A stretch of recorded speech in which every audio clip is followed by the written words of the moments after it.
এই প্রত্যেকটা হামলাকারী যদি বিচারের আওতায় না আসে তার পর্যন্ত মেয়েরা ক্লাসে ফিরবে না, কারণ আমরা ক্লাসে নিরাপদ না। সেই হামলাকারী যারা ছিল তাদের চিহ্নিত করে বিচারের আওতায় আনা, সে ব্যাপারগুলো তো আসলে হওয়া উচিত ছিল না। আমরা মনে করছি এই ব্যাপারগুলো নিয়মতান্ত্রিক উপায়ে এসে তাদের সারা দেশে যে মেয়েদের ওপর হামলাগুলো হয়েছে, এটা কিন্তু শুধু ঢাকা বিশ্ববিদ্যালয় ক্যাম্পাসে না, এই আন্দোলনের গোটা অংশ জুড়ে যারা ছিল, অর্থাৎ বিভিন্ন জায়গায় আপনারা দেখেছেন মিছিলের সম্মুখ সারিতে কারা ছিল, সেখানে ছিল নারীরা।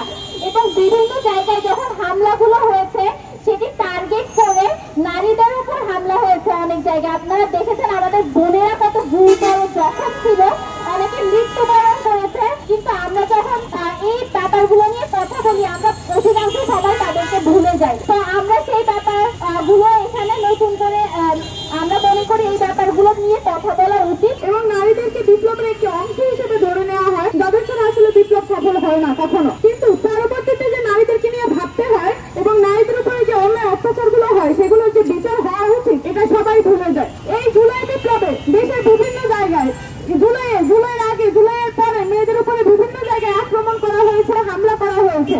কিন্তু যখন বিপ্লব সফল হয়েছে তারপরে এটা সবাই ভুলে গেছে, সরকারও ভুলে গিয়েছে, প্রশাসনও ভুলে গিয়েছে। এই ব্যাপারে যে কোনো পদক্ষেপ নিতে হয় সেটা কারোর মাথায় ছিল না। আমি আজকে আপনাদেরকে বলবো 15 জুলাই ঢাকা বিশ্ববিদ্যালয় ক্যাম্পাসে হয়ে যাওয়া একটি নেক্সটজনক ঘটনা। 15 তারিখে আপনারা জানেন যে হলপাড়ায় আমাদের মিছিলের উপরে মেয়েদের উপরে আক্রমণ করা হয়। হলপাড়া থেকে আমরা ভিসি চত্বরে গিয়েছিলাম, ভিসি চত্বরে গাড়ির মধ্যে আশ্রয় নিয়েছিলাম, সেই গাড়ি থেকে বের করে আমাদেরকে মারা হয়েছে। তারপর আমরা ঢাকা মেডিকেলে গিয়েছিলাম, ঢাকা মেডিকেলে গিয়ে আমাদেরকে মারা হয়েছে। কিন্তু খুবই দুঃখজনক বিষয় যে এই ব্যাপারে এই পর্যন্ত কেউ কোনো আওয়াজ তোলেনি যে এই ধরনের হামলাগুলো হলো, এই হামলাগুলোর যে বিচার হওয়া উচিত।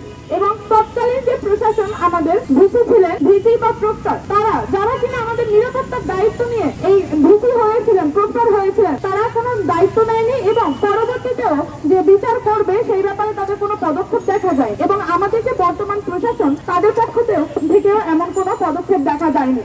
বরং আমরা দেখছি এখন তখন যারা হামলা করেছিল মেয়েদের উপরে তারা এখন ক্লাসে ফিরছে। খুবই লজ্জাজনক বিষয় আমাদের জন্য। এবং এখন নাকি আমাদের তাদের সাথে ক্লাস করতে হবে, একই ক্লাসে একই টেবিলে বসতে হবে তাদের সাথে। 15 তারিখে মেয়েদের গায়ে হাত তুলেছে, তাদের হাতে এখনো রক্ত লেগে আছে। সেই রক্তের দাগ সহ তারা যদি এখন ক্লাসে ফিরে, তাহলে তারা যে ভবিষ্যতে তারাই হচ্ছে আবার মেয়েদেরকে উত্তপ্ত করবে, তারাই বিশৃঙ্খলা করবে। এই বিপ্লব সফল হয়েছে অনেক শহীদের রক্তের বিনিময়ে। শহীদরা যদি বেঁচে থাকতেন তাদের প্রত্যেকের দাবি হতো, আমার মনে হয় যে তাদের মা বোনেরা নিরাপদে থাকবে। এই হামলাকারীরা যদি ক্লাসে ফিরে তাহলে তাদের সাথে কি আমরা একই ক্লাসে নিরাপদ?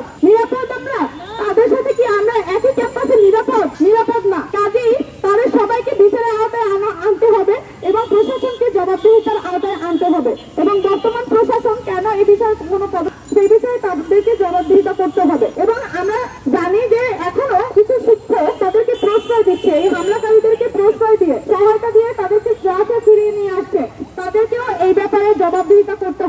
এই প্রত্যেকটা হামলাকারী যদি বিচারের আওতায় না আসে তার পর্যন্ত মেয়েরা ক্লাসে ফিরবে না, কারণ আমরা ক্লাসে নিরাপদ না।